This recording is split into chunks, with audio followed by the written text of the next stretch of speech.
On a cold October evening in Monaco, seven-time Formula One champion Lewis Hamilton walked toward his luxury hotel after another grueling day of practice. Most celebrities would have rushed past the homeless man sitting on the marble steps clutching a worn photograph of a racing car. But Lewis stopped. What happened next would uncover a 15-year conspiracy that shook the racing world to its core, and it all began with one simple act of kindness that nobody expected. The rain had stopped, but the streets of Monaco still sparkled like diamonds under the bright lights. Lewis Hamilton walked slowly toward the Hotel Hermitage, his racing helmet tucked under his arm. His Mercedes team jacket was still damp with sweat from 3 hours of practice at the Monte Carlo circuit. It had been a tough day. The car wasn't handling right. The steering felt loose in the tight corners. Tomorrow's qualifying session would be even harder. But Lewis tried to push these worries from his mind as he approached the golden doors of one of Monaco's most expensive hotels. The Hotel Hermitage stood tall and proud on the harbor. Rich people from around the world stayed here.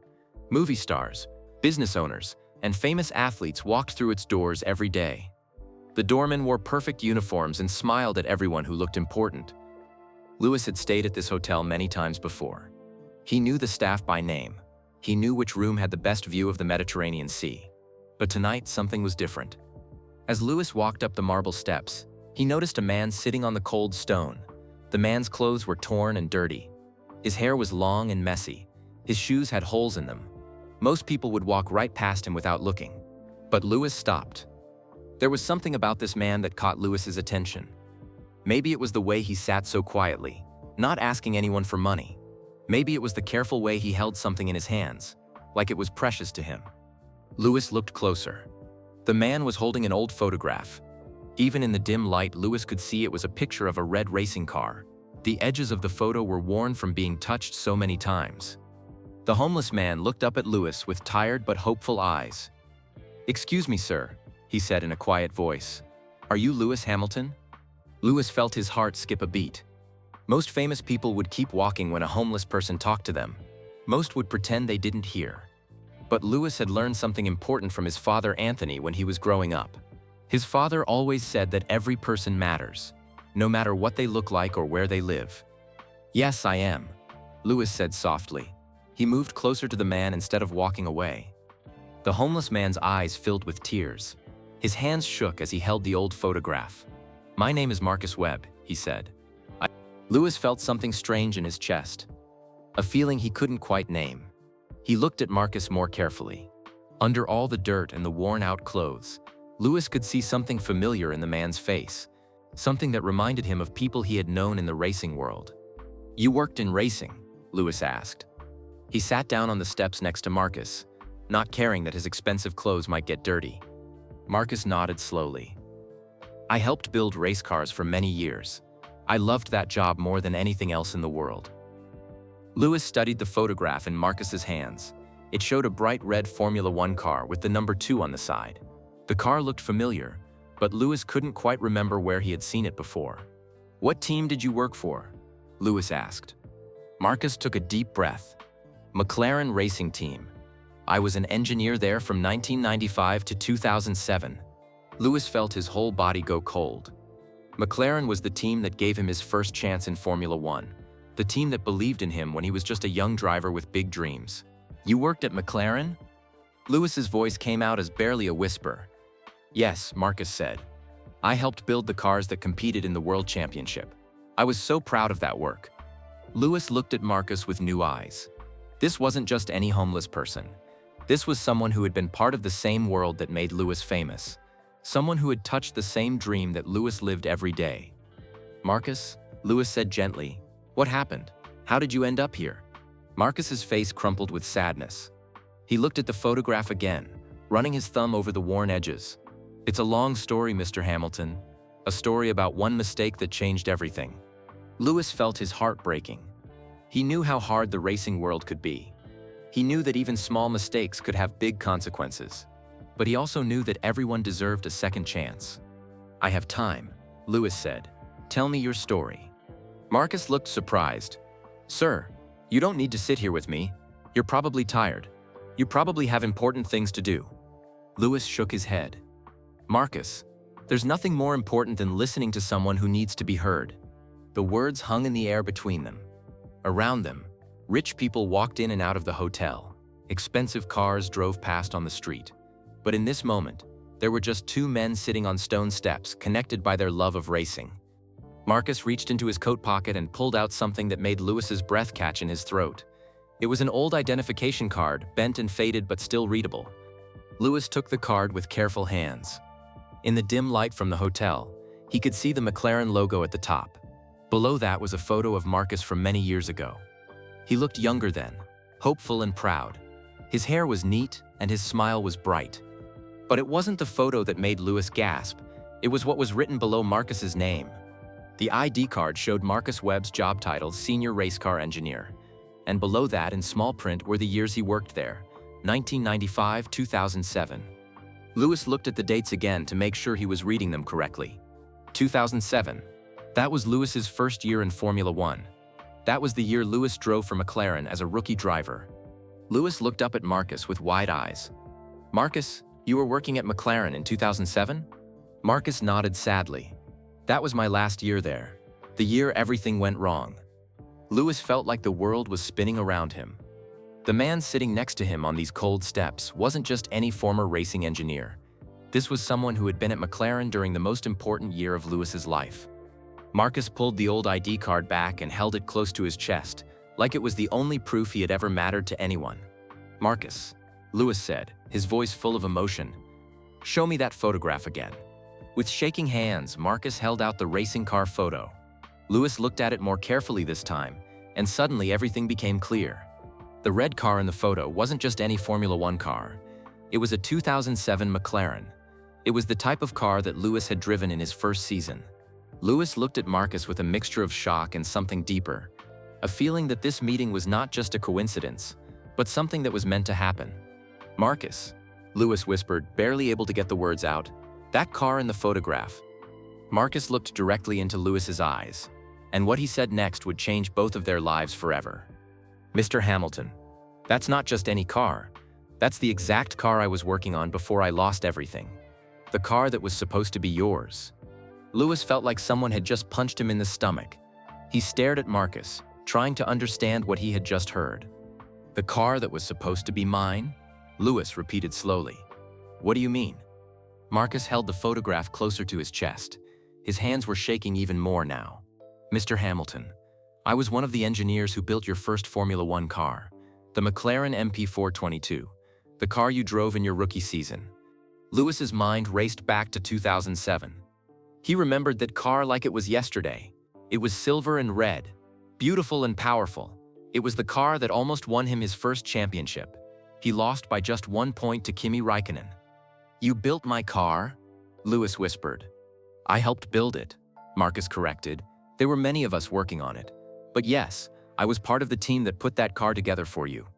Lewis looked at Marcus with completely new eyes. This wasn't just a homeless man anymore. This was someone who had been part of the most important moment in Lewis's racing career. "Marcus, that car was incredible," Lewis said. "It taught me everything I needed to know about Formula One. It was fast and strong and beautiful." For the first time since they started talking, Marcus smiled a real smile. "Really? You liked driving it?" "I loved driving it," Lewis said honestly. "That car almost won me the championship in my first year. Do you know how rare that is?" Marcus's smile got bigger. "I always wondered if it was good enough. I always wondered if we did our job right." Lewis felt tears coming to his eyes. "Marcus, you did an amazing job. That car was perfect for a rookie driver. It was forgiving when I made mistakes, but fast enough to win races." They sat in comfortable silence for a moment. Lewis thought about how strange life could be. Here he was, sitting next to one of the people who helped make his dreams come true. "Marcus," Lewis said gently, "you still haven't told me what happened. How did you go from building Formula One cars to living on the streets?" Marcus's smile disappeared. He looked down at his worn-out shoes and took a deep breath. "It started in July 2007. Marcus began. "We were getting ready for the British Grand Prix at Silverstone. It was going to be your home race, your first British Grand Prix as a Formula One driver." Lewis remembered that race well. The crowds had been incredible. Everyone in Britain was cheering for him. "I had been working for 3 days straight," Marcus continued. "No sleep, just coffee and energy drinks. The team was pushing hard to make the car perfect for Silverstone. Lewis knew how hard the McLaren team worked. Racing was not just a job for these people. It was their whole life. I was responsible for checking some important engineering documents, Marcus said. Papers that showed how different parts of the car were supposed to fit together. Marcus paused. He seemed to be gathering courage to continue his story. I was so tired that I made a mistake. I mixed up two sets of plans. One set was for your car and another set was for the backup car we were building. Lewis felt his heart sink. In Formula One, even tiny mistakes could be dangerous. If a car wasn't built exactly right, it could crash at 200 miles per hour. The mistake wasn't dangerous, Marcus said quickly, seeing the worry on Lewis's face. It was just about some parts that would make the car a little slower. But when the team found out about my error, they were very angry. What did they do? Lewis asked, though he was afraid to hear the answer. They fired me immediately, Marcus said. The team boss said I couldn't be trusted anymore. He said that someone who makes mistakes like that has no place in Formula One. Lewis felt sick to his stomach. He knew how serious racing could be, but firing someone for one mistake seemed too harsh. Did you try to explain that you were just tired? Lewis asked. I tried, Marcus said sadly. But they didn't want to listen. They said that being tired was no excuse. They said that a real professional would never make that kind of mistake. Marcus looked at the photograph of the red racing car again. The worst part was that they told other racing teams what happened. Word spread quickly through the paddock. Soon, no one in Formula One would hire me. Lewis understood how small the racing world could be. Everyone knew everyone else. If one team said you couldn't be trusted, other teams would believe them. I tried to find work with smaller racing teams, Marcus continued. Sports car racing, touring car racing, even go-kart teams. But everywhere I went, people had already heard about my mistake at McLaren. What did you do then? Lewis asked. I tried to get jobs outside of racing, Marcus said. But I had spent 12 years learning how to build race cars. I didn't know how to do anything else.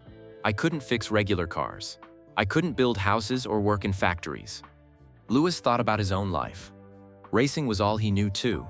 If he couldn't drive race cars anymore, he wasn't sure what he would do. My wife didn't understand why I couldn't just find another job, Marcus said. His voice was getting quieter now. She said I was being stubborn. She said I should forget about racing and start over. But racing wasn't just your job, Lewis said. It was who you were. Marcus nodded gratefully. Exactly. Racing was in my blood. I had loved cars since I was 5 years old. I couldn't just forget about it and become someone else. What happened with your family? Lewis asked gently. Marcus wiped his eyes with the back of his hand. My wife left me after 6 months. She took our daughter Jessica with her. Jessica was only 8 years old then. Lewis felt his heart breaking for Marcus. Losing your job was bad enough, but losing your family too seemed unbearable.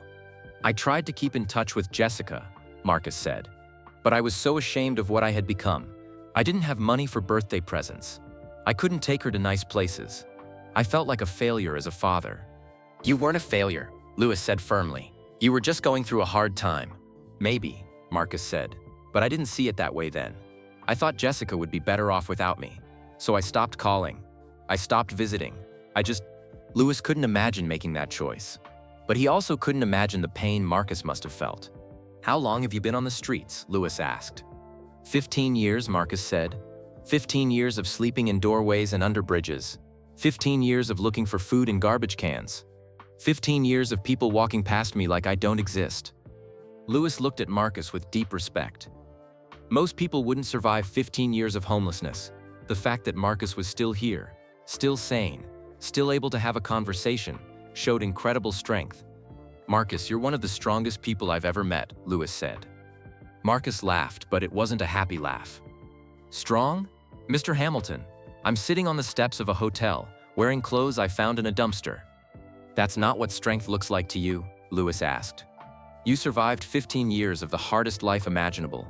You never gave up hope completely, or you wouldn't have recognized me tonight. You kept that photograph and that ID card because part of you still believed in yourself. Marcus looked at Lewis with surprise. I never thought about it that way. Lewis stood up and offered his hand to Marcus. Come on, let's get you some food and a place to sleep tonight.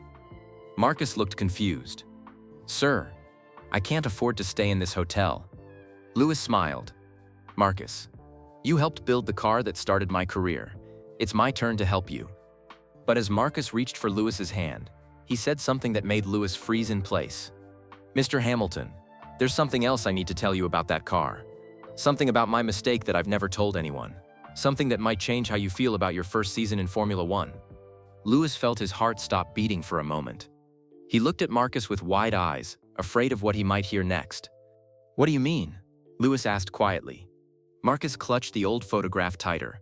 His hands were shaking so much that Lewis was worried he might drop it. "The mistake I made," Marcus began slowly. "It wasn't just about mixing up some papers. It was bigger than that." Lewis sat back down on the cold stone steps. He needed to hear this story, even if it scared him. "Tell me everything," Lewis said. Marcus took a deep breath. "Do you remember how your car felt different during the first few races of 2007? Like it wasn't quite balanced right?" Lewis remembered exactly what Marcus was talking about. In Australia, his very first Formula One race, the car had felt strange in the corners. It was fast, but it didn't turn the way he expected it to. "I remember," Lewis said. "The car was good, but it took me a few races to really understand how to drive it." "That was because of my mistake," Marcus said. His voice was full of shame. "I mixed up the suspension settings for your car with the settings for the test car." Lewis tried to understand what this meant. In Formula One, suspension was very important. It controlled how the car handled bumps and corners. The wrong suspension could make a car impossible to drive. "But I drove that car well," Lewis said.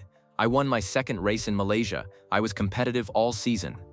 Marcus looked up at Lewis with tears in his eyes. "That's what makes this so hard to tell you. You were so talented that you made my mistake look like it didn't matter." Lewis felt confused. "I don't understand." "Mr. Hamilton, your car should have been even better than it was," Marcus explained. "With the right suspension settings, you might have won the championship in your first year." The words hit Lewis like a physical blow. He had lost the 2007 championship by just 1 point. 1 single point. If his car had been just a tiny bit better, he would have been world champion at age 22. "You're saying I lost the championship because of your mistake?" Lewis asked. Marcus nodded miserably. "I've thought about it every day for 15 years. Every night when I'm trying to sleep on park benches, I think about how I might have cost you your first championship." Lewis stared at Marcus in shock. All these years, he had wondered what would have happened if things had been different in 2007. Now he knew. But as Lewis looked at Marcus sitting there in his torn clothes looking broken and ashamed, Lewis felt something unexpected. Instead of anger, he felt sad for Marcus. "Marcus," Lewis said gently, "look at me." Marcus slowly raised his eyes to meet Lewis's. "Do you know what that car taught me?" Lewis asked. Marcus shook his head. "It taught me how to fight," Lewis said. "Because the car wasn't perfect, I had to work harder than anyone else. I had to find speed that other drivers couldn't find." Marcus looked confused. "But you could have won the championship." "Maybe," Lewis said. "But if I had won in 2007, I might not have been hungry enough to win in 2008. That difficult car made me a better driver." Lewis thought about his whole career, 7 world championships, over 100 race wins. All of it started with that imperfect car in 2007. "Marcus, everything good that happened in my career came from learning how to drive that car," Lewis continued. "You didn't cost me a championship, you helped me become the driver I needed to be." Marcus wiped his eyes with his sleeve. "Do you really mean that?" "I never lie about racing," Lewis said firmly. "That car was the best teacher I ever had." They sat quietly for a moment. Lewis watched people walking in and out of the fancy hotel. All of them looked warm and comfortable, and well-fed. None of them seemed to notice the 2 men sitting on the steps. "Marcus, when did you last have a real meal?" Lewis asked. Marcus looked embarrassed. "I found half a sandwich behind a restaurant this morning. It was only a little moldy." Lewis felt sick hearing this. Here was a man who had helped build Formula One cars, eating garbage to survive. "Come on," Lewis said, standing up again. "We're going inside. You're going to have the best dinner of your life." Marcus looked scared. "Mr. Hamilton, I can't go in there. Look at me. They'll throw me out before I reach the door." Lewis looked at Marcus's dirty clothes and messy hair. He was right. The hotel staff would never let him inside looking like this. "They'll let you in if you're with me," Lewis said. "Trust me." Marcus stood up slowly. His legs were stiff from sitting on the cold stone. Why are you being so kind to me? Most people won't even look at me." Louis thought about his father, Anthony. When Louis was young, they didn't have much money. Anthony worked 3 different jobs just to pay for Louis's go-kart racing. But no matter how little they had, Anthony always helped people who had even less. "My dad taught me something important when I was growing up," Louis said. "He told me that success doesn't mean anything if you don't use it to help other people." "Your father sounds like a good man," Marcus said. "He is," Louis agreed. "He also taught me that you never know when someone might be an angel in disguise. Maybe God put you outside this hotel tonight for a reason." Marcus smiled for the first time since he started telling his story. "I'm no angel, Mr. Hamilton. I'm just a broken old man." "You're Marcus Webb," Louis said firmly. "You're an engineer who helped build Formula One cars. You're a man who survived 15 years of the hardest life imaginable. And tonight you're my friend." As they walked toward the hotel entrance, Marcus stopped. "Mr. Hamilton, what if people inside are mean to me? What if they make you look bad for bringing me in?" Louis put his hand on Marcus's shoulder. "Marcus, let me worry about other people. Right now, the only thing that matters is getting you warm and fed." The hotel doorman saw them coming. Louis could see the man's face change when he noticed Marcus's appearance. The doorman stepped forward like he was going to block their path. But then Louis walked closer to the doorman and whispered something in his ear. Whatever Louis said made the doorman's face go completely white. The man immediately stepped aside and bowed his head respectfully. "Good evening, Mr. Hamilton," the doorman said politely. "Right this way, sir." Marcus looked amazed. "What did you tell him?" Louis smiled mysteriously. "I told him the truth, that you're someone very special, and anyone who treats you badly will have to answer to me."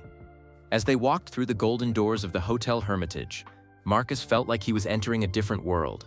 Everything was clean and bright and beautiful.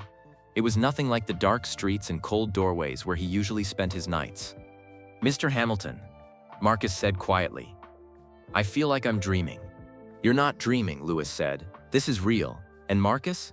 "Yes, sir?" "Call me Louis. We're friends now." But as they walked toward the hotel restaurant, Louis's phone began to ring. He looked at the caller ID and his face became serious. "Marcus, I need to take this call," Louis said. "It's about something very important." Louis answered the phone, and Marcus could hear a woman's voice speaking quickly and excitedly. As Louis listened, his eyes grew wider and wider. Finally, Louis hung up the phone and turned to Marcus with an expression of complete shock. "Marcus," Louis said slowly, "that was my assistant Sarah. She just got some news that's going to change everything." "What kind of news?" Marcus asked nervously. Louis looked at Marcus with a mixture of excitement and disbelief. "The kind of news that might give you a chance to build race cars again." Marcus stared at Louis like he had just spoken in a foreign language. "Build race cars again? Louis, that's impossible. I'm a homeless man. Nobody would trust me with a screwdriver, let alone a Formula One car." Louis's eyes were bright with excitement. "Marcus, sit down. What I'm about to tell you is going to sound crazy, but it's all true." They sat in the hotel lobby on soft leather chairs. Marcus felt strange sitting on such expensive furniture in his dirty clothes, but Louis didn't seem to care at all. 3 months ago, Louis began, "I started planning something I've dreamed about for years. I wanted to open a racing school for kids who can't afford to learn about motorsport." Marcus listened carefully. He remembered what it was like to be a young person who loved cars but didn't have money for racing. The school would be called the Hamilton Racing Academy. Louis continued, "We would teach kids how to drive race cars, but also how to build them and fix them." "That sounds wonderful," Marcus said. "But what does this have to do with me?"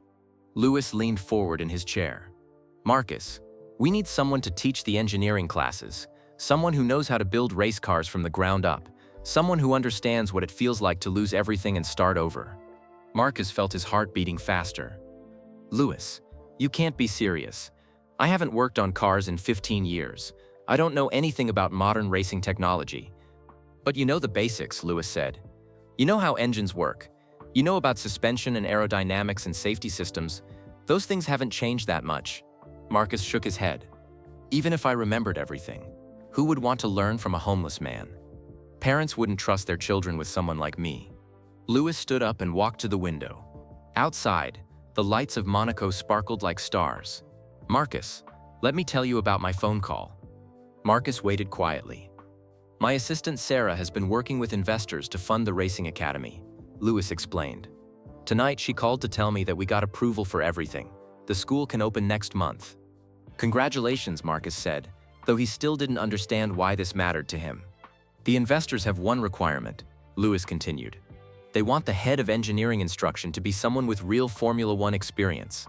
Someone who has actually built race cars that competed at the highest level. Marcus started to understand what Lewis was suggesting, but it seemed too good to be true. Lewis, there are hundreds of former Formula One engineers out there. Why would you want me? Lewis turned around and looked directly at Marcus. Because you're the only one who knows what our students will go through. You know what it feels like to make mistakes. You know what it feels like to be judged unfairly. You know what it feels like to have people give up on you. Marcus felt tears coming to his eyes again. But Lewis, I failed. I lost everything because of one mistake. No, Lewis said firmly. You lost everything because people were cruel to you. That's not the same thing as failing. Lewis sat back down next to Marcus. Our students are going to be kids from poor families. Kids who have been told they're not good enough for racing. Kids who have been rejected by other schools. They need a teacher who understands what that feels like. Marcus thought about this. He remembered being 8 years old, watching Formula One on television, dreaming of working on those beautiful cars. He remembered how impossible that dream had seemed. What if I mess up again? Marcus asked quietly. Then we'll figure it out together, Lewis said. Marcus, I'm not offering you this job because I feel sorry for you. I'm offering it because you're the right person for it. Lewis pulled out his phone and showed Marcus some pictures.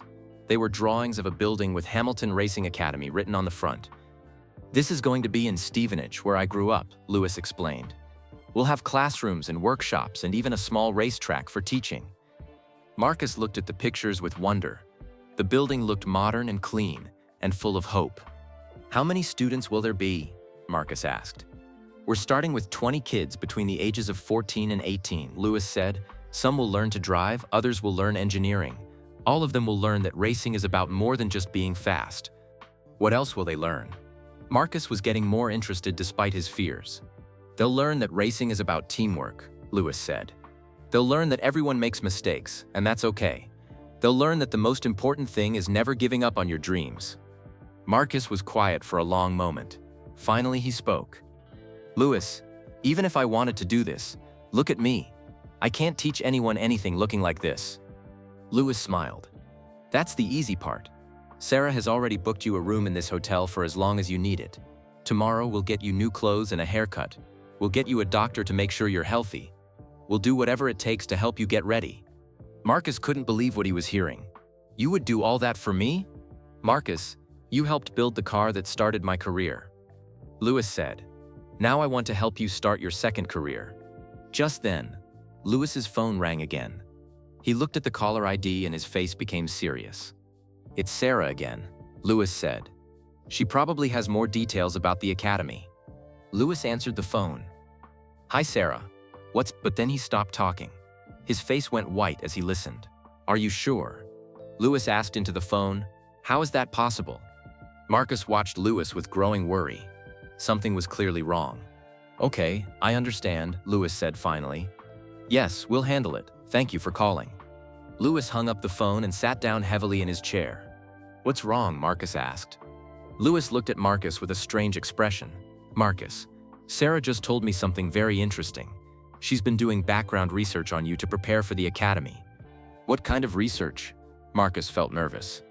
She found some old McLaren documents, Lewis said slowly, documents that were never made public. Marcus felt his stomach drop. What did the documents say? Lewis stared at Marcus for a long moment before speaking. They say that you weren't the only engineer working on my 2007 car. There was a team of 5 engineers, and you were just one of them. That's right, Marcus said. There were 5 of us. The documents also show that all 5 engineers made mistakes on that car, Lewis continued. Small mistakes that had to be fixed before the season started. Marcus frowned. I don't understand. I was the one who got fired. Lewis leaned forward. Marcus, according to these documents, your mistake was actually the smallest one. The other 4 engineers made bigger errors, but they all kept their jobs. Marcus felt like the room was spinning. That can't be right. Sarah found something else, Lewis said. She found emails between the team managers discussing your firing. Marcus, they didn't fire you because of your mistake. Then why did they fire me? Marcus whispered. Lewis looked very sad as he answered. They fired you because you were the youngest engineer on the team. They needed someone to blame for all the problems with the car, and they picked you because you had the least power to fight back. Marcus sat in stunned silence. For 15 years he had believed that he deserved to lose his job. For 15 years he had carried the shame of thinking he wasn't good enough. You're telling me that I was treated unfairly? Marcus asked. You were treated more than unfairly, Lewis said angrily. You were betrayed by people who should have protected you. Marcus felt a mixture of relief and rage. Relief that he hadn't really failed, and rage that his life had been destroyed for no good reason. Lewis, Marcus said quietly, if this is all true, then I've been living on the streets for 15 years because of a lie. Lewis nodded sadly.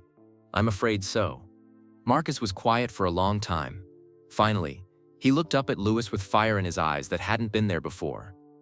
Lewis, if you'll have me, I want to teach at your academy. I want to make sure that no young engineer ever goes through what I went through. Lewis smiled for the first time since the phone call. Marcus, nothing would make me happier. But just then, Lewis's phone buzzed with a text message. He read it quickly, and his face went pale again. What now? Marcus asked. Lewis showed Marcus the message. It said, Lewis, there's more, much more. We need to meet tomorrow morning.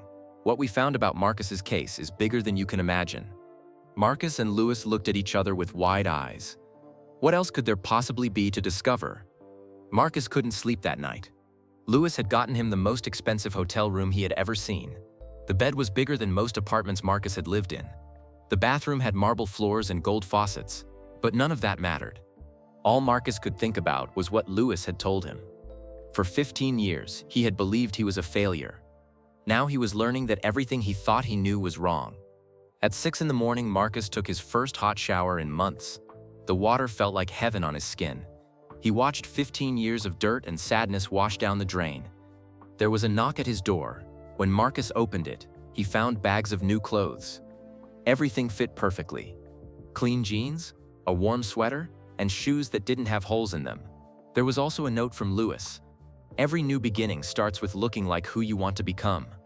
At 8 o'clock, Marcus met Lewis in the hotel restaurant. Lewis was already there, drinking coffee and reading something on his tablet. Good morning, Marcus, Lewis said with a big smile. You look like a completely different person. Marcus felt like a different person too. Clean clothes and a good night's sleep had given him back some of his confidence. Lewis, I've been thinking all night about what you told me, Marcus said. If what your assistant found is true, then I want to know everything. I want to know exactly what happened to me. Lewis nodded. Sarah is meeting us here in a few minutes. She has information that's going to shock both of us. Just then, a woman in a business suit walked into the restaurant. She had short brown hair and kind eyes. She was carrying a thick folder full of papers. Marcus, Lewis said, this is Sarah Chen, my personal assistant. Sarah, this is Marcus Webb. Sarah shook Marcus's hand warmly. Mr. Webb, I'm so glad to finally meet you. I've been learning a lot about your story. They sat down at a quiet table in the corner of the restaurant. Sarah opened her folder and pulled out several documents. Mr. Webb, what I'm about to tell you is going to be difficult to hear, Sarah began. But you deserve to know the truth. Marcus felt his stomach tighten. I'm ready. Sarah pulled out a copy of an old email. This is from July 15, 2007. It's an email from the McLaren team manager to the chief engineer. She handed the email to Marcus. As he read it, his face went white. The email said, "We need someone to blame for the car problems. Webb is the youngest engineer and has no connections in the paddock. The other engineers all have friends who would defend them. Webb is perfect to take the fall." Marcus read the email 3 times before he could speak. They planned to fire me before they even investigated what happened. It gets worse, Sarah said sadly. She pulled out another document.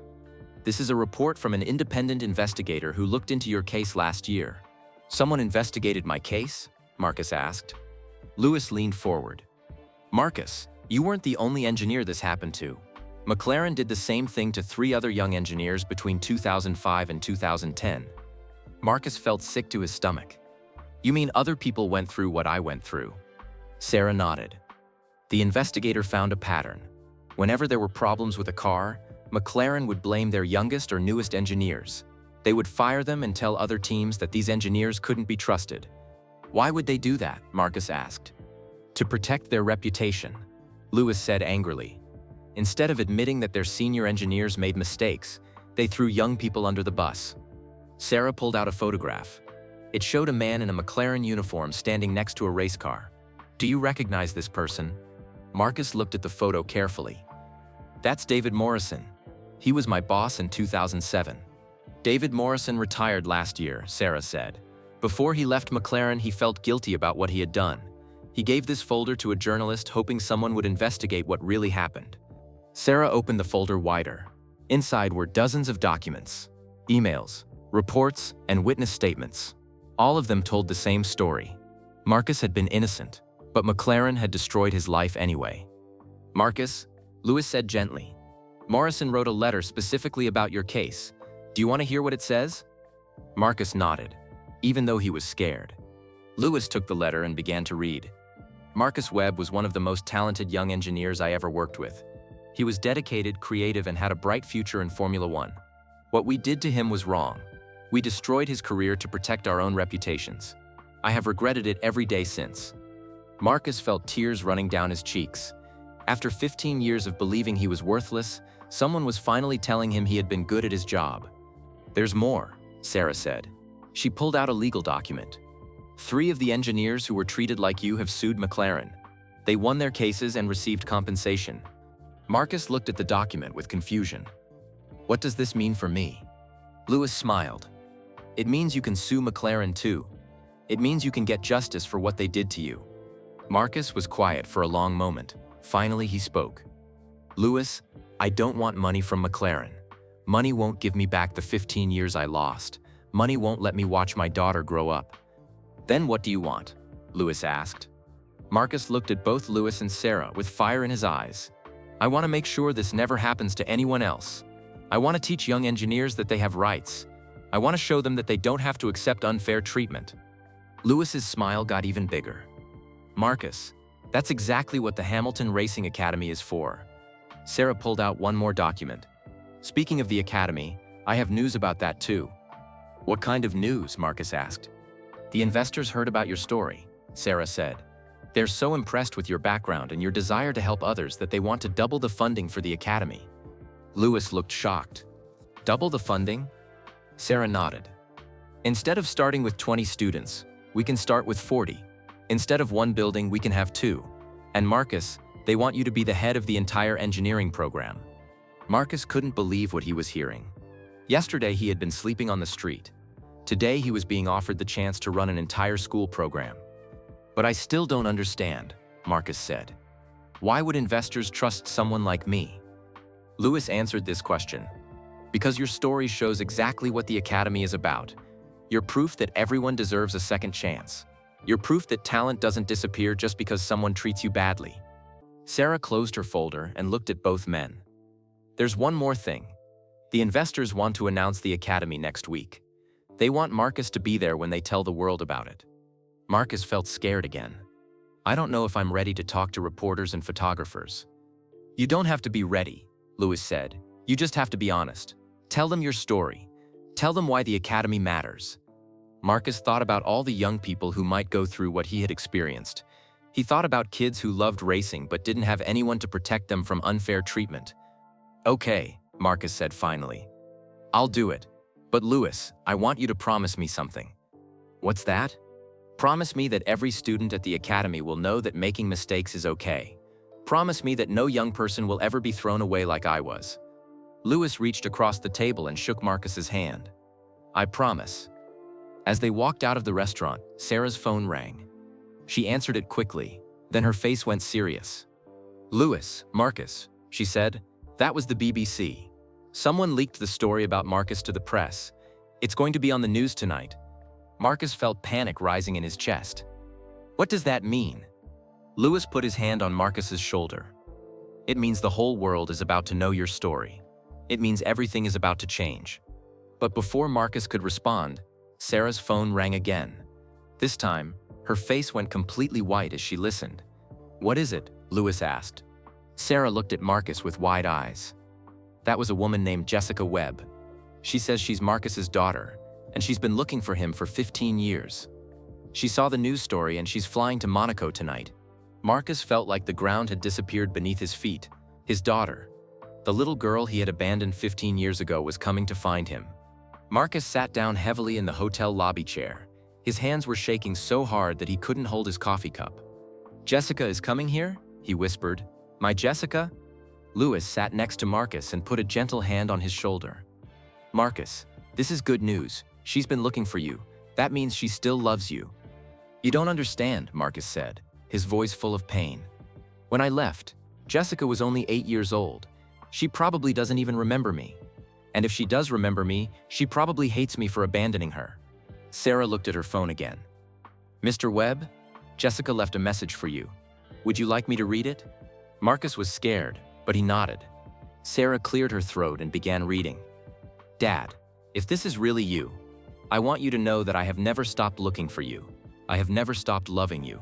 I don't care what happened or where you've been. I just want my father back." Marcus started crying.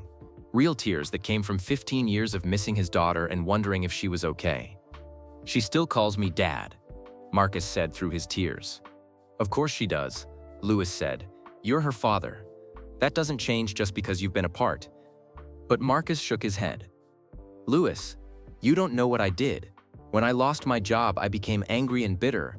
I drank too much. I said terrible things to Jessica's mother. I wasn't a good father even before I left." Sarah put her phone away and looked at Marcus with kind eyes. "Mr. Webb, Jessica also told me something else. She said she became an engineer because she wanted to understand the world that her father loved so much." Marcus looked up in shock. "She became an engineer?" "She graduated from Cambridge University," Sarah continued.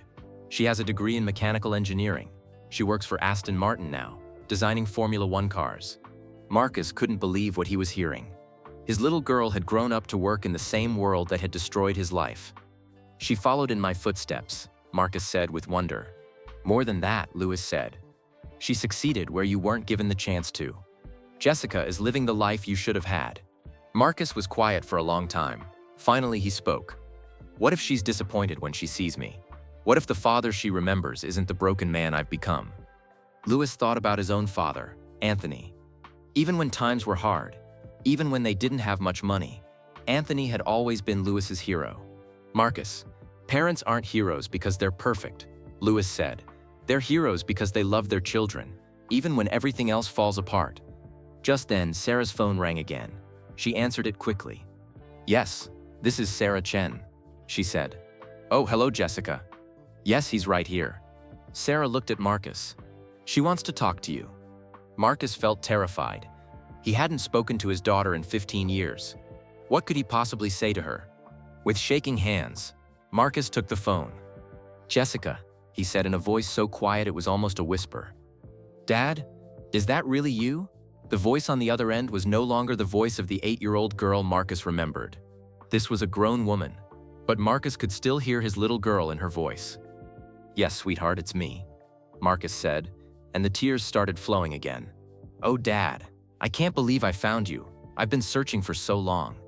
"Jessica, I'm so sorry," Marcus said. "I'm sorry I left you. I'm sorry I wasn't there when you grew up. I'm sorry for everything." "Dad, stop apologizing," Jessica said firmly. "I don't need apologies. I need my father." Marcus was amazed by how strong and confident his daughter sounded. She had grown into an incredible woman. "Jessica, I heard you became an engineer," Marcus said proudly. "I did, Dad. And do you know why?" "Why?" Jessica's voice got soft and emotional. "Because every night when I was little, you used to tell me bedtime stories about race cars. You made engineering sound like magic. You made me fall in love with how things work." Marcus remembered those nights. Before everything went wrong, he used to sit by Jessica's bed and tell her about pistons and gearboxes and suspension systems like they were fairy tale characters. "I thought you had forgotten about those stories," Marcus said. "I never forgot anything about you, Dad. I kept every drawing you made for me. I kept every toy car you bought me.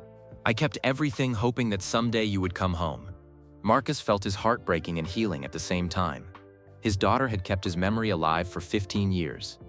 "Jessica, there's something I need to tell you," Marcus said. I'm not the same person I was when I left. These 15 years have been very hard. I've been living on the streets. I probably look and sound very different. Dad, I don't care if you look like a monster, Jessica said with determination. You're still my father and I still love you. Louis was watching Marcus's face during this conversation. He could see 15 years of pain starting to disappear, replaced by hope and love. Jessica, Marcus said, how soon can you get to Monaco? My plane lands in 3 hours, Jessica said. Dad, there's something I need to tell you too. Something about why I really became an engineer. Marcus felt nervous again. What do you mean? Jessica was quiet for a moment. Then she said something that shocked both Marcus and Louis. Dad, 5 years ago, I started investigating what happened to you at McLaren. I wanted to understand why you lost your job. I wanted to know if the racing world had treated you fairly. Marcus's mouth fell open. You investigated my case? I did more than investigate, Jessica said. I found evidence that you were innocent. I found proof that McLaren fired you unfairly. Dad, I've been trying to clear your name for years. Louis and Sarah looked at each other in amazement. Jessica had been working to help her father even when she didn't know where he was. Jessica, what did you find? Marcus asked. I found emails, Dad. Internal McLaren emails from 2007. They show that the senior engineers knew you weren't responsible for the car problems. They fired you anyway because they needed someone to blame. Marcus felt like he was living in a dream. First, Louis had found evidence of his innocence, and now his own daughter had been fighting for him for years. There's more, Dad, Jessica continued. I also found out about the other engineers who were treated the same way. I've been working with a lawyer to build a case against McLaren. You've been building a legal case? Marcus asked. Dad, I was going to sue McLaren for what they did to you. I was going to force them to admit that they destroyed your career unfairly. The only problem was that I couldn't find you to tell you about it. Marcus started laughing through his tears. His daughter had spent years fighting for justice while he had spent years believing he was worthless. Jessica, you're incredible, Marcus said. I can't believe you did all that for me. Dad, you're my hero. You always have been. When I was little, you taught me that engineering was about solving problems, so I decided to solve the biggest problem in my life, finding my father and clearing his name. Marcus looked at Louis, who was smiling with tears in his eyes. Jessica, Marcus said, when you get here, I want you to meet someone very special. Someone who found me when I had given up hope. Someone who's giving me a second chance at life. Who is it? Jessica asked. Marcus smiled. Lewis Hamilton. There was silence on the phone for a long moment. Then Jessica started laughing with joy. Dad, are you telling me that Lewis Hamilton found you? He did more than find me, Marcus said. He's offering me a job teaching engineering at his new racing academy. He's giving me a chance to use what happened to me to help other people. Dad, that's perfect, Jessica said. That's absolutely perfect. But then Jessica's voice became serious again. Dad, there's one more thing I need to tell you before I see you. Something about McLaren that you need to know. Marcus felt nervous. What is it? Dad, the man who was really responsible for the problems with your 2007 car. He's still working there. He's been promoted to chief engineer. And Dad, he knows that I've been investigating him. Marcus felt cold fear run through his body. Jessica, what are you saying? I'm saying that when our story becomes public, he's going to try to stop it. He's going to try to make both of us look bad. Dad, we need to be ready for a fight. Louis took the phone from Marcus. Jessica, this is Lewis Hamilton. Don't worry about any fight. Your father has me and my entire team behind him now. No one is going to hurt either of you anymore. Mr. Hamilton, Jessica said, thank you for taking care of my father. Jessica, Louis replied, your father took care of me first. He helped build the car that started my career. Now it's my turn to take care of him. As Marcus took the phone back, Sarah was reading something on her tablet. Her face had gone white with shock. Louis, Marcus, Sarah said urgently, we have a problem. The news story about Marcus just went live on BBC. But someone has already posted a response online, claiming that Marcus is lying about what happened at McLaren. Marcus felt his heart sink. The fight Jessica had warned about was already beginning. Sarah held up her tablet so Louis and Marcus could see the screen. The headline made Marcus feel sick to his stomach. Former McLaren engineer claims unfair treatment. Colleagues say he was always unreliable. The article was full of quotes from someone who called himself a senior McLaren source. This mysterious person said that Marcus had been a problem employee who made many mistakes. He said Marcus was fired because he couldn't do his job properly. "This is exactly what Jessica warned us about," Marcus said. His voice was shaking with anger and fear. Lewis read the article carefully. "Marcus, look at this. They won't even say who this senior source is. They're hiding behind fake names because they know they're lying." "But people will believe them," Marcus said sadly. "McLaren is a famous team. I'm just a homeless man. Who do you think the public will trust?" Sarah was typing quickly on her laptop. "Mr. Webb, don't worry. I'm sending all the documents we found to the BBC journalist who wrote the original story about you. The evidence we have is much stronger than their lies." But Marcus was thinking about something else. What if this hurts Jessica? What if McLaren tries to damage her career because of me? Lewis stood up and started pacing around the lobby. "Marcus, we're not going to let that happen. But first, we need to understand who we're fighting against." "What do you mean?" Marcus asked. "Sarah, can you find out which McLaren engineers worked on my 2007 car?" Sarah typed on her computer for several minutes. Finally, she looked up with a serious expression. "I found the complete list of engineers who worked on Lewis's 2007 car," she said. "Most of them have retired or moved to other teams. But one senior engineer is still at McLaren. His name is Robert Chen." Marcus felt like he had been punched in the stomach. "Robert Chen? He's still there? You remember him?" Lewis asked.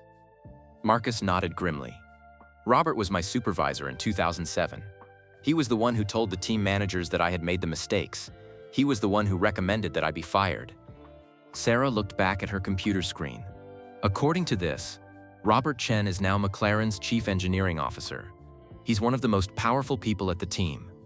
Lewis felt anger rising in his chest. "So the man who destroyed your life 15 years ago is now running the entire engineering department?"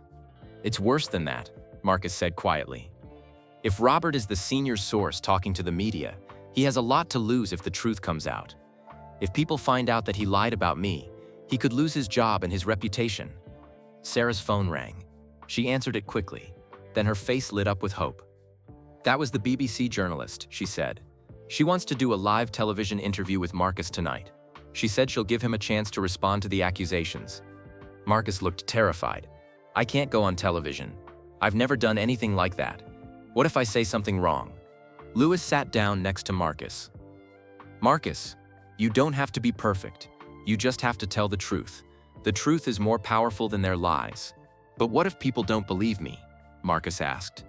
"Then we'll make them believe you," said a voice from behind them. Everyone turned around. Standing in the hotel lobby was a young woman with dark hair and intelligent eyes. She looked tired from traveling, but she was smiling with joy. "Jessica," Marcus whispered. "Hi, Dad," Jessica said. Marcus stood up slowly and looked at his daughter for the first time in 15 years. She was no longer the 8-year-old girl he remembered. She was a beautiful, confident woman who looked just like her mother.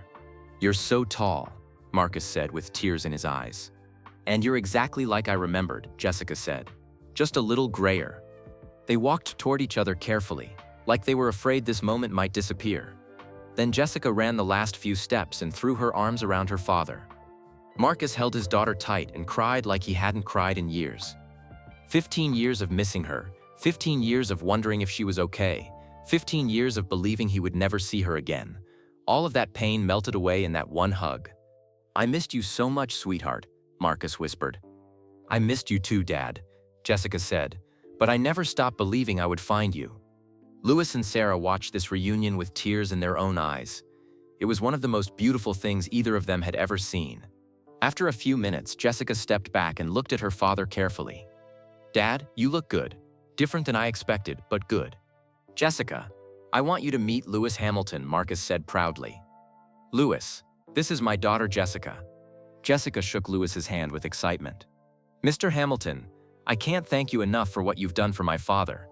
Please, call me Lewis," he said with a warm smile. "And your father has done more for me than I could ever do for him." Jessica looked confused. "What do you mean?" Lewis explained how Marcus had helped build his first Formula One car. He told Jessica about the Hamilton Racing Academy and how Marcus was going to teach the next generation of engineers. "Dad, that's perfect," Jessica said. "You're going to be an incredible teacher." But then Jessica's face became serious. "I heard about the article that was published today. Robert Chen is fighting back, just like I knew he would. You think Robert Chen is behind the lies in the media? Lewis asked. Jessica nodded. I'm sure of it. When I was investigating Dad's case, I found evidence that Robert has been covering up his mistakes for years. He's been blaming other engineers whenever something goes wrong. Sarah showed Jessica the article on her tablet. Jessica read it quickly, then shook her head in disgust. This is exactly what Robert does, Jessica said. He makes accusations without proof, hoping people won't ask questions. Marcus looked at his daughter with pride. Jessica, you've become so smart and strong. I'm proud of the woman you've become. I learned from the best, Jessica said, smiling at her father. Lewis was thinking about the television interview. Jessica, would you be willing to appear on television with your father tonight? Your evidence could help prove that he's telling the truth. Jessica didn't hesitate. Of course I'll be there. Dad and I are a team now. Marcus felt overwhelmed by love for his daughter. She was willing to risk her own career to help him. Jessica, are you sure about this? Marcus asked. If we go public with our accusations against Robert Chen, it could affect your job at Aston Martin. Jessica laughed.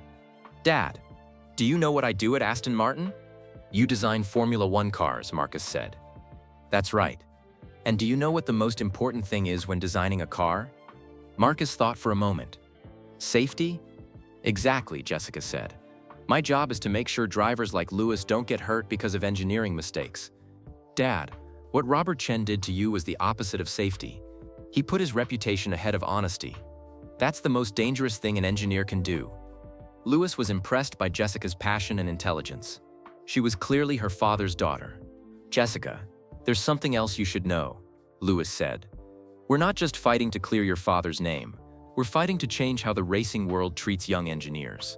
We want to make sure no one else goes through what your father experienced. Jessica's eyes lit up with excitement. That's exactly what I was hoping for when I started investigating Dad's case. Sarah looked up from her laptop. The television interview is in 2 hours.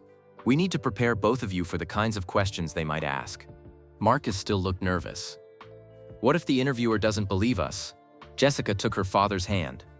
Dad, we have documents, emails, and witness statements. We have 15 years of evidence that Robert Chen has been lying.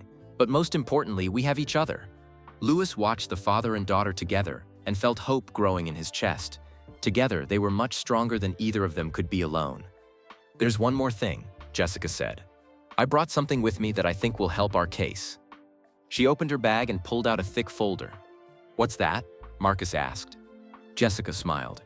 Dad, remember I told you I've been building a legal case against McLaren? This folder contains everything I've found over the past 5 years, including Robert Chen's real engineering reports from 2007. She opened the folder and showed them a document. This is Robert's original report about your car, Dad. It shows that he made the mistakes, not you. And look at the date, he wrote this report 2 days before you were fired. Lewis looked at the document in amazement. This proves that Robert Chen knew the truth all along. It gets better, Jessica said. She pulled out another document. This is an email Robert sent to his supervisor. In it, he recommends firing you specifically because you're the least likely to cause problems for the team if we make him disappear. Marcus stared at the email in shock. He actually wrote that I was the easiest person to get rid of? Jessica nodded sadly. Dad, Robert Chen didn't fire you because you made mistakes. He fired you because he knew you wouldn't fight back. Lewis felt anger burning in his chest. Well, he was wrong about that. Tonight, we're going to fight back harder than he ever imagined. But just as they were getting ready to leave for the television studio, Sarah's phone rang again. She answered it, and her face went white with fear. What is it? Lewis asked urgently. Sarah hung up the phone and looked at all of them with worry. That was the BBC journalist. She just received a call from McLaren's legal team. They're threatening to sue the BBC if they broadcast the interview with Marcus. Marcus felt his heart sink. They can stop the interview? Not if we're prepared, Jessica said with determination. But Dad, this means we're in for a much bigger fight than we thought. Lewis stood up and walked to the window. Outside, Monaco looked peaceful and beautiful. But inside the hotel, they were preparing for the biggest fight of their lives. Jessica, what exactly does McLaren's legal threat mean? Lewis asked. Jessica opened her laptop and started typing quickly. It means they're scared. Really scared. Legal threats are what people use when they know they're going to lose the argument based on facts. Sarah was on the phone with the BBC journalist again. After a few minutes, she hung up and turned to the group. "The good news is that the BBC isn't backing down," Sarah said. "They've reviewed all our evidence, and they believe Marcus's story completely. They're willing to fight McLaren's lawyers." Marcus felt a mix of hope and terror. "What's the bad news?" "The bad news is that McLaren is sending their top lawyer to the BBC studios," Sarah continued. "They want to be there during the interview to object if we say anything they don't like." Jessica laughed, but it wasn't a happy laugh. Of course they do. Robert Chen knows that once the truth comes out, his career is over. Lewis was thinking hard. "Jessica, you said you have documents that prove Robert Chen lied about your father. How strong is that evidence?" Jessica pulled out her folder again. "Lewis, this evidence is so strong that any judge would convict Robert Chen of fraud. The problem isn't whether we can prove he's lying. The problem is whether we can get people to listen to us before McLaren's lawyers shut us up." Marcus looked at his daughter with amazement. "Jessica, how did you learn so much about legal matters?" "Dad, when you disappeared, I had to learn how to fight for myself," Jessica said. "I studied law for 2 years before I switched to engineering. I wanted to understand how the world really works, so that no one could ever lie to me the way they lied to you." Lewis felt even more respect for Jessica. She had turned her pain into strength, just like her father was learning to do. "There's something else we need to consider," Lewis said. "This fight isn't just about clearing Marcus's name anymore. If we win this battle, we could change how the entire racing world treats young engineers." Sarah nodded. "Lewis is right. If we prove that McLaren has been systematically destroying young people's careers, other teams will have to change their behavior too." Marcus was quiet for a long moment. Finally, he spoke. "You know what? I'm not scared anymore." Everyone looked at him in surprise. "For 15 years I've been afraid," Marcus continued. "Afraid that I really was a failure. Afraid that I deserved what happened to me. Afraid that I would never see my daughter again." Marcus stood up and looked at Jessica with pride. "But now I have my daughter back. Now I know the truth. Now I have friends who believe in me. What more could McLaren possibly take away from me?" Jessica smiled at her father. "Dad, you sound like the man I remember from when I was little. Strong and brave and ready to fight for what's right." Lewis felt goosebumps on his arms. This was exactly the kind of courage that made champions. "Marcus, that's the attitude that's going to win this fight," Lewis said. "But we need to be smart about how we approach the interview." Sarah pulled out a notebook. "Let's practice the questions they might ask. Jessica, what do you think McLaren's lawyer will try to do?" "They'll try to make Dad look unreliable," Jessica said immediately. "They'll ask about his time living on the streets. They'll suggest that homelessness has affected his memory." Marcus nodded. "And they'll ask why I waited 15 years to tell my story." "Exactly," Jessica said. "But we have answers for all of those questions. Dad, you didn't wait 15 years by choice. You were silenced by a system that protects powerful people and destroys vulnerable people." Lewis was impressed by how well Jessica understood the situation. "What about the evidence? How do we present it so that viewers understand how strong it is?" Jessica smiled. "I've been thinking about that. We don't just show the documents. We tell a story." "What kind of story?" Marcus asked. "The story of a young engineer who loved his job and did his best work," Jessica said. "The story of how his supervisors betrayed him to protect themselves. The story of how the racing world threw away a talented person instead of helping him learn from his mistakes." Sarah was taking notes. "That's good. People connect with stories more than they connect with documents." "There's something else," Lewis said. "We need to talk about the Hamilton Racing Academy. We need to show people that this story isn't just about the past. It's about building a better future." Marcus felt excitement growing in his chest. Lewis is right. We can show people that mistakes don't have to end careers. They can be the beginning of something better. Jessica checked her watch. "We need to leave for the BBC studios in 30 minutes. Are we ready for this?" Marcus looked around at the 3 people who had become his family in just 2 days. Lewis, who had saved him from the streets, Sarah, who had uncovered the truth about his case, and Jessica, his amazing daughter who had never given up on him. "I'm ready," Marcus said firmly. The car ride to the BBC studios was quiet. Everyone was thinking about what was going to happen. When they arrived, they could see a crowd of reporters and photographers waiting outside. "Word has gotten out," Sarah said. "This is going to be bigger than we expected." As they walked toward the building, reporters shouted questions at them. Mr. Webb, is it true that McLaren destroyed your career? Lewis, why are you supporting these accusations? Jessica, are you trying to damage your father's former employer? Lewis stepped in front of Marcus and Jessica. We'll answer all your questions after the BBC interview, he said calmly. Inside the studio, they met with the journalist who would conduct the interview. Her name was Emma Thompson, and she had been investigating corruption in sports for over 10 years. Mr. Webb, I want you to know that we've reviewed all your evidence, Emma said. Your story is one of the most clear-cut cases of workplace injustice I've ever seen. Thank you for believing us, Marcus said. Emma looked serious. I should warn you that McLaren's lawyer is here. He's going to try to interrupt the interview and challenge everything you say. Jessica stood up straighter. Let him try. We have 15 years of evidence on our side. As they were getting ready to go on camera, a man in an expensive suit walked into the room. He was tall and confident, with the kind of smile that didn't reach his eyes. Mr. Webb, the man said. I'm David Harrison, McLaren's chief legal counsel.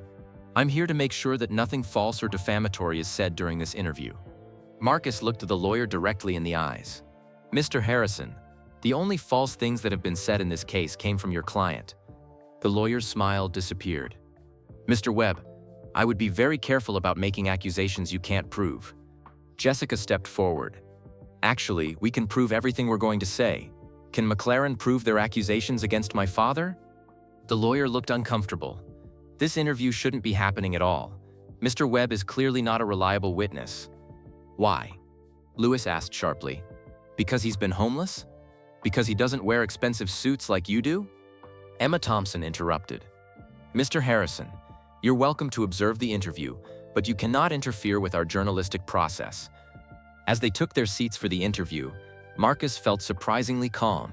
He looked at the camera and thought about all the young engineers who might be watching, all the people who had been treated unfairly by powerful companies, all the kids who would attend the Hamilton Racing Academy and learn that everyone deserves a second chance. Are you ready, Mr. Webb? Emma asked. Marcus nodded. I've been ready for 15 years. The camera began recording, and Emma introduced the story. Tonight, we bring you an exclusive investigation into allegations that one of Formula One's most famous teams systematically destroyed the careers of young engineers to protect their own reputation. She turned to Marcus. Mr. Webb, tell us what happened to you in 2007. Marcus took a deep breath and began telling his story. He talked about his love for racing and his pride in building Formula One cars. He talked about the exhaustion that led to his mistake and the swift punishment that followed. As Marcus spoke, he could see the McLaren lawyer getting more and more uncomfortable. The man kept checking his phone and whispering to his assistant. Mr. Webb, Emma said, McLaren claims that you were fired because you were an unreliable employee who made frequent mistakes. How do you respond to that? I respond with evidence, Marcus said calmly. Jessica handed him the folder of documents. These are the real engineering reports from 2007, Marcus said, holding up the papers. They show that I made one minor mistake after working for 72 hours straight. They also show that other engineers made bigger mistakes but weren't fired. The McLaren lawyer stood up. I object to the use of confidential McLaren documents in this broadcast. Emma looked at the lawyer with steel in her eyes. Mr. Harrison, these documents were provided to us by a whistleblower. They are now part of the public record. Jessica leaned forward. Mr. Harrison, would you like to explain to viewers why your client has been covering up these documents for 15 years? The lawyer's face went red. That's not.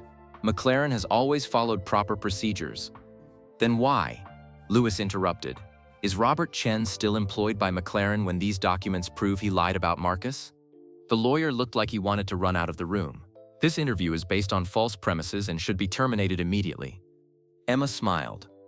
Mr. Harrison, if these premises are false, then surely McLaren would welcome the chance to present their evidence to the public. McLaren's position is this is a private employment matter that should not be discussed publicly. Marcus stood up and looked directly at the camera. Ladies and gentlemen, you just heard McLaren's lawyer refuse to defend their actions. They can't defend them because they know what they did was wrong. The lawyer sat down heavily, realizing that he had been outmaneuvered. Emma turned back to Marcus. Mr. Webb, what do you want to happen as a result of telling your story? Marcus thought about the kids at the Hamilton Racing Academy. He thought about other engineers who might be suffering in silence. He thought about his daughter's courage in fighting for justice. "I want the racing world to change," Marcus said firmly. "I want young people to know that they have rights. I want them to know that powerful people can't destroy their lives without consequences. And I want them to know that no matter how far they fall, they can always get back up." As the interview ended, Marcus felt like a weight had been lifted off his shoulders. 15 years of shame and silence were finally over. But the biggest surprise came when they walked outside the studio. Hundreds of people were waiting for them, holding signs that said "Justice for Marcus" and "Engineers have rights too." Jessica grabbed her father's hand. "Dad, look what you've started." Marcus looked at the crowd with tears in his eyes. "I never imagined this would happen."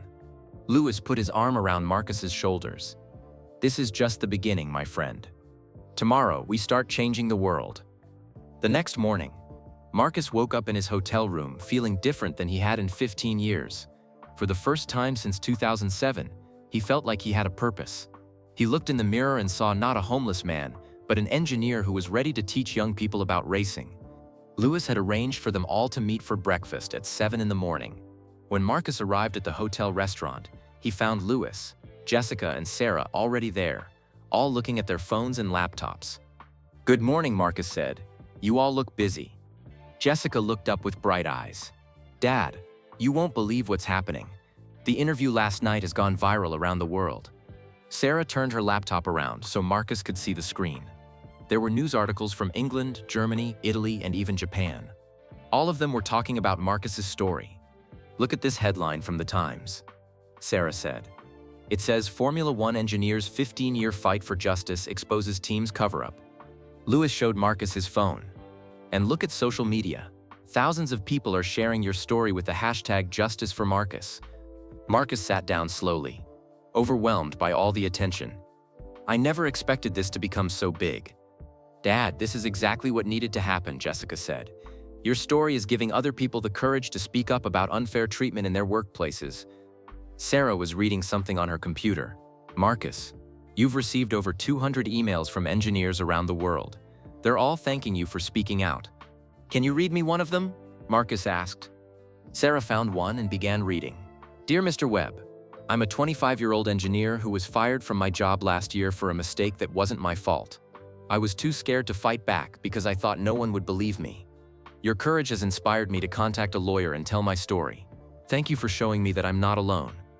Marcus felt tears in his eyes. That person is going to fight for themselves because of what we did?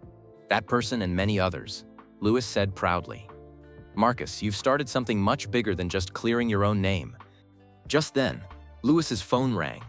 He looked at the caller ID, and his expression became serious.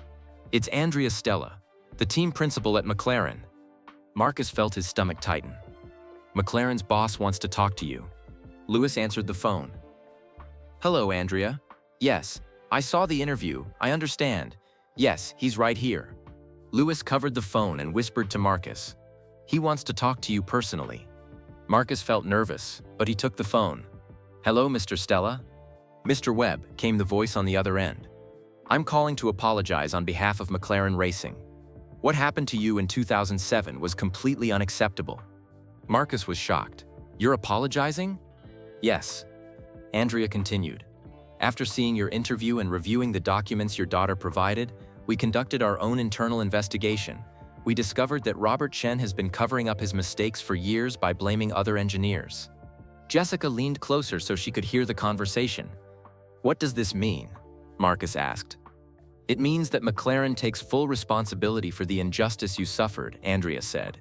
"We want to make this right." Marcus looked around the table at Louis, Jessica, and Sarah. They were all listening with amazement. "Mr. Stella, what exactly are you offering?" Marcus asked. "First, we want to publicly clear your name and admit that you were wrongfully terminated," Andrea said. "Second, we want to offer you financial compensation for the 15 years of hardship you endured." Marcus thought about this. Money couldn't give him back the years he had lost, but it could help him start his new life. "And third," Andrea continued, "we would like you to work with us as a consultant to help improve how we treat young engineers. We want to make sure nothing like this ever happens again." Marcus felt overwhelmed. "Mr. Stella, I need time to think about this." "Of course," But there's one more thing. We have terminated Robert Chen's employment, effective immediately. He will never work in Formula One again. After Marcus hung up the phone, the table was silent for a long moment. They fired Robert Chen? Jessica asked in amazement. They did more than that, Marcus said.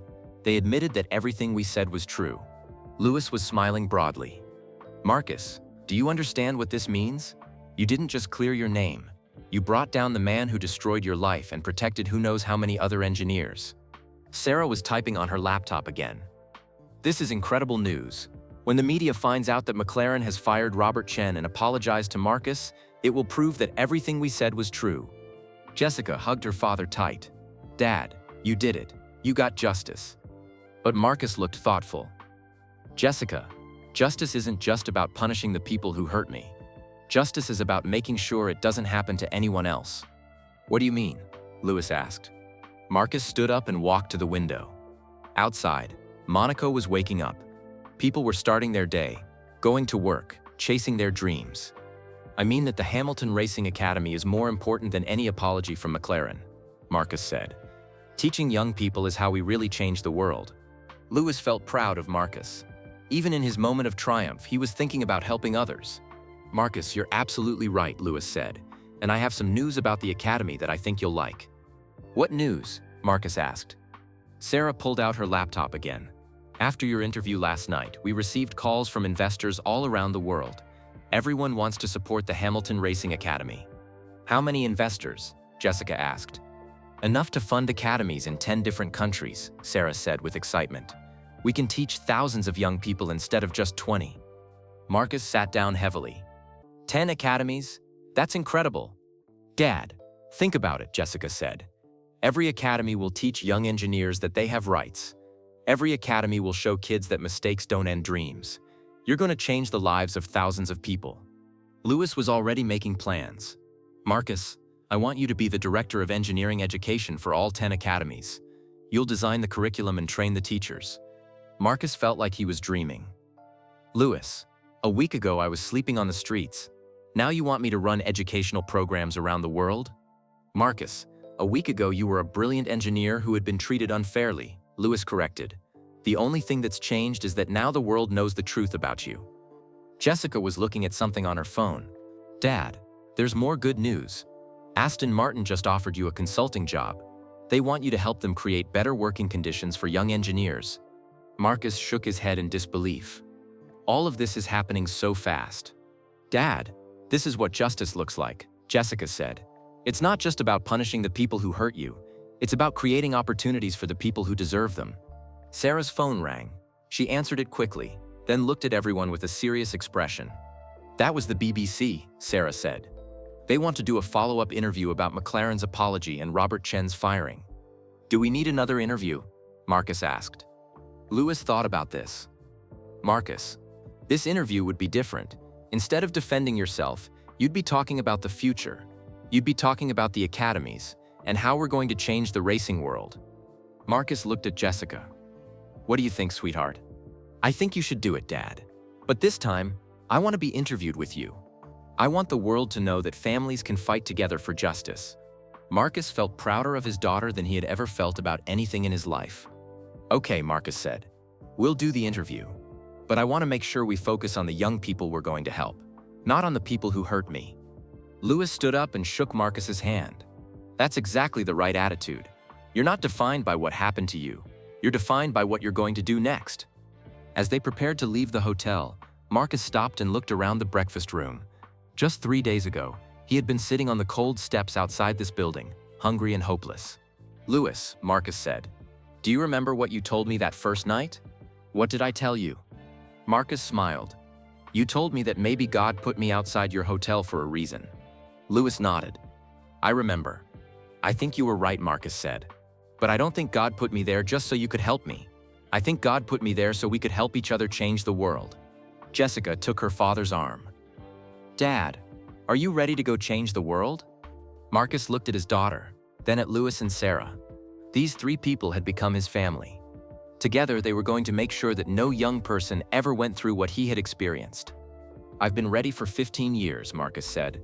I just didn't know it until now. As they walked out of the hotel, Marcus paused at the exact spot where Lewis had found him 3 nights ago. He thought about the broken man who had been sitting there clutching an old photograph and believing his life was over. That man was gone forever. In his place stood Marcus Webb, engineer, teacher, and fighter for justice. He had his daughter back, he had found his purpose, and he had friends who believed in him. But most importantly, he had hope. Hope for the young people he would teach. Hope for the racing world he would help change. Hope for a future where everyone got the second chances they deserved. "Come on," Lewis said, putting his hand on Marcus's shoulder. "We have academies to build and students to teach." Marcus took one last look at the steps where his new life had begun, then walked forward into his future. The man who had been thrown away by the racing world was about to transform it forever. And it all started with one act of kindness from a champion who refused to walk past someone in need. But as they reached their car, Marcus's phone rang. He looked at the caller ID and his face went white with shock. "Who is it, Dad?" Jessica asked. Marcus showed them the phone. The caller ID said, "Robert Chen." Lewis, Jessica, and Sarah all stared at the phone in disbelief. The man who had destroyed Marcus's life 15 years ago was calling him just hours after being fired from McLaren. What could he possibly want? Jessica asked angrily. Marcus looked at the ringing phone, then at his daughter and friends. There's only one way to find out. Marcus's hand trembled as he answered the phone. Lewis, Jessica, and Sarah gathered around him, all wanting to hear what Robert Chen had to say. "Hello, Robert," Marcus said, his voice steady despite his racing heart. "Marcus," came the familiar voice from 15 years ago. I saw your interview on television last night." Marcus waited for Robert to continue. He wasn't going to make this conversation easy for the man who had destroyed his life. "Marcus, I need to talk to you," Robert said. His voice sounded different than Marcus remembered. Older, tired, and full of something that might have been regret. "We're talking now," Marcus replied coldly. "Not on the phone. In person. There are things I need to tell you. Things that you deserve to know." Jessica shook her head and whispered, "Don't trust him, Dad." But Marcus was curious. After 15 years, what could Robert Chen possibly have to say? "Why should I meet with you, Robert?" Marcus asked. "You've already cost me everything I had." Robert was quiet for a long moment. When he spoke again, his voice was barely a whisper. "Because there's something about your case that even you don't know. Something that makes what I did even worse than you think." Lewis leaned closer to the phone. "What are you talking about?" "Who is this?" Robert asked. "This is Lewis Hamilton," Lewis said firmly. "Marcus is my friend, and anything you have to say to him you can say in front of all of us." Robert sighed deeply. "Mr. Hamilton, I know who you are. You drove the car that Marcus helped build in 2007, the car that I destroyed his life over." "Get to the point, Robert," Jessica said angrily. "What don't we know?" "The mistake that Marcus was blamed for," Robert said slowly. "It wasn't just covered up. It was deliberate." Everyone around the phone froze. "What do you mean, deliberate?" Marcus asked. "I mean that someone at McLaren wanted that car to have problems. Someone wanted you to fail, Mr. Hamilton." Lewis felt his blood go cold. "Are you saying someone sabotaged my car?" "I'm saying that there were people at McLaren in 2007 who didn't want a young black driver to succeed in Formula One. And when they created problems with your car, they needed someone to blame for those problems." Marcus stared at the phone in shock. "Robert, are you telling me that my firing wasn't just about covering up your mistakes? You're saying it was about racism?" "Marcus, I'm saying that you were chosen to take the blame specifically because you were young and had no power to fight back. But the real reason those problems existed in the first place was because certain people at McLaren wanted to limit Mr. Hamilton's success." Lewis felt sick to his stomach. He had always wondered why his first car hadn't felt quite right. Now he was learning that it might have been intentional. "Robert," Lewis said, his voice full of anger, "are you telling me that people at McLaren sabotaged my career because of the color of my skin?" "Not sabotaged," Robert said quickly. "But they made sure your car wasn't as good as it could have been. They wanted you to struggle just enough to make it look like you weren't ready for Formula One." Jessica was furious. "And you went along with this? You helped them?" "I was a coward," Robert admitted. "I was more worried about keeping my job than doing what was right. When they told me to blame Marcus for the car's problems, I did it without question." Marcus was trying to process what he was hearing. "Robert, are you saying that I lost my career so that certain people at McLaren could make Lewis look bad?"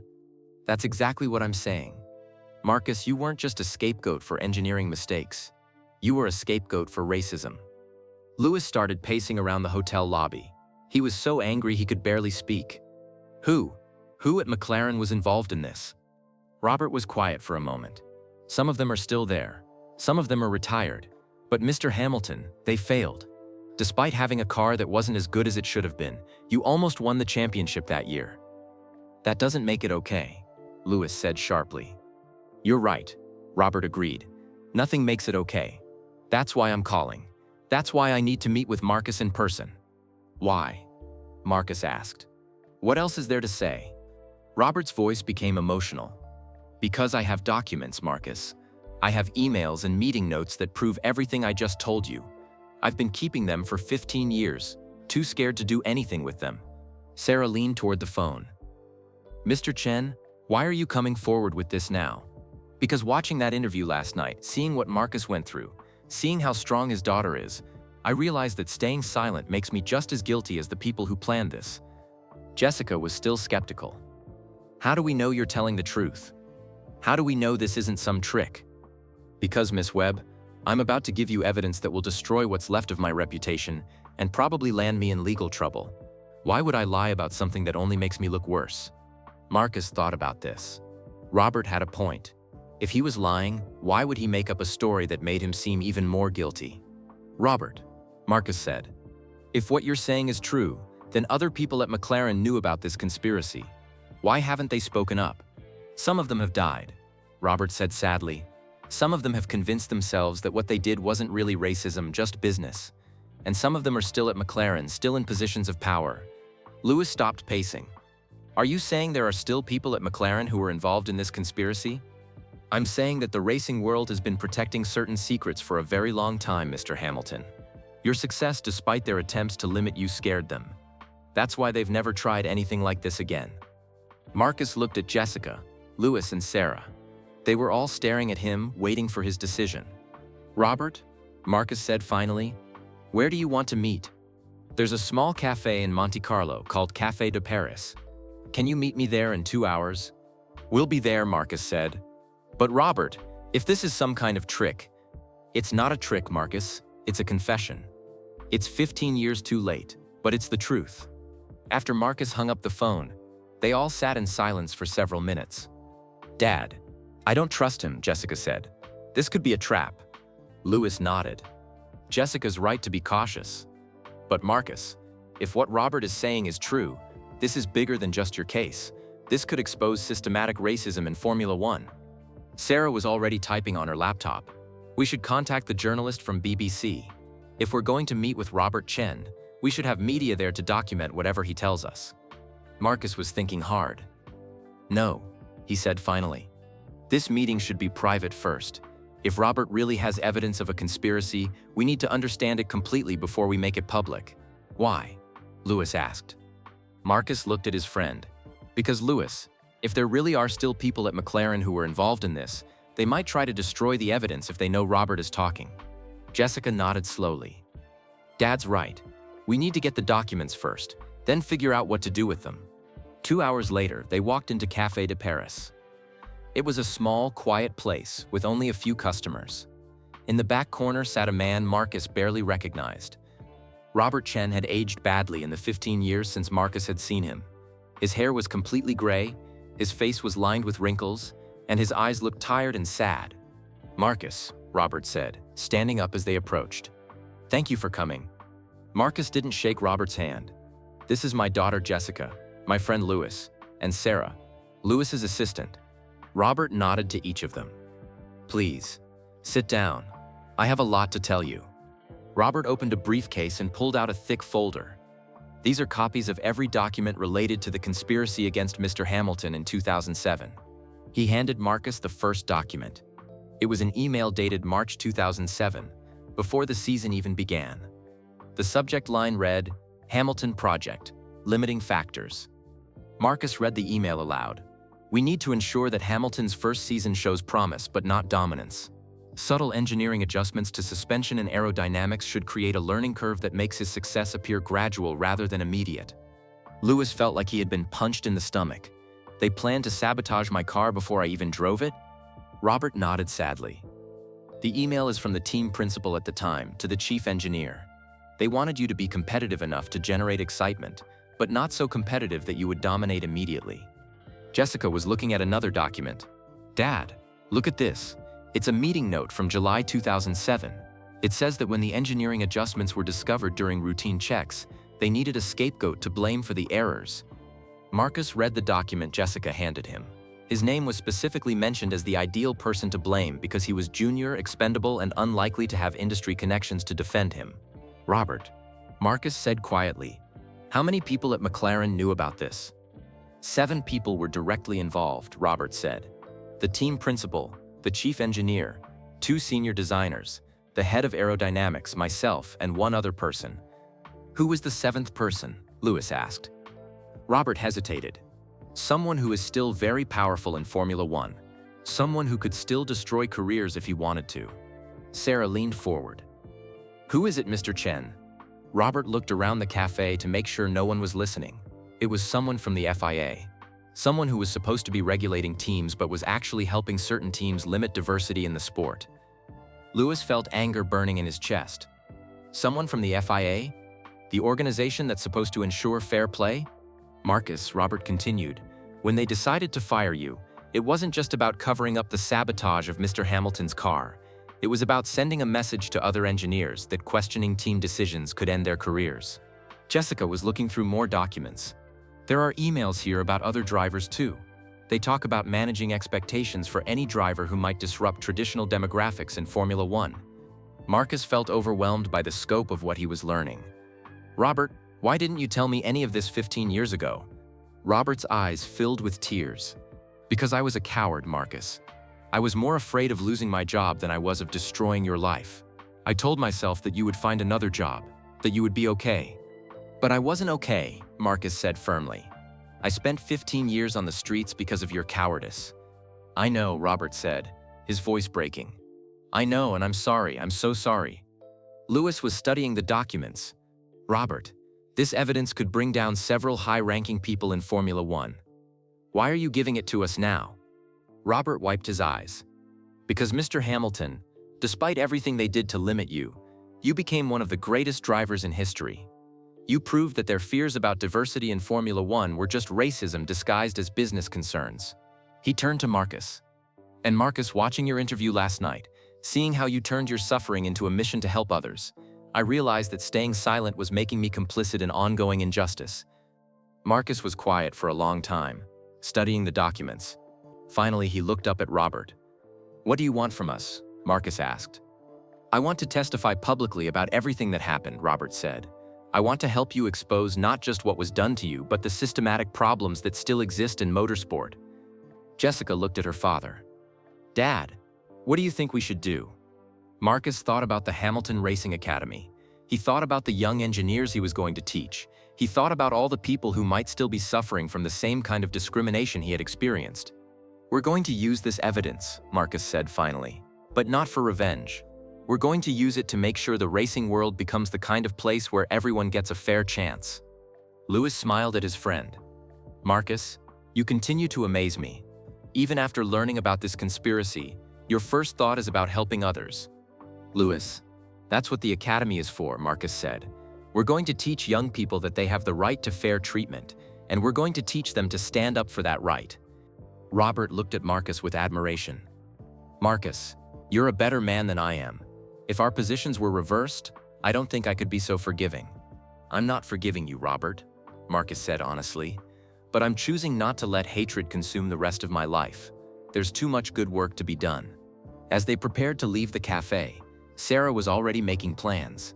We need to contact legal experts who specialize in discrimination cases. This evidence could lead to significant changes in how motorsport organizations operate. Jessica put her arm around her father. Dad, are you ready for this fight to get even bigger? Marcus looked at the documents in his hands, then at his daughter Lewis and Sarah. These people had become his family, and together they were about to change the racing world forever. Jessica, Marcus said with a smile, I've been preparing for this fight my whole life. I just didn't know it until now. As they walked out of the cafe, Marcus realized that his story was no longer just about one man's struggle for justice. It had become about something much larger, the fight to make sure that talent and hard work mattered more than background or skin color in the world he loved. The homeless man who had been thrown away by the racing world was about to transform it in ways no one could have imagined. And it all started with Lewis Hamilton refusing to walk past someone in need. From a homeless man on cold hotel steps to exposing a conspiracy that rocked Formula One, this story proves that everyone deserves a second chance and that standing up for what's right can transform the world.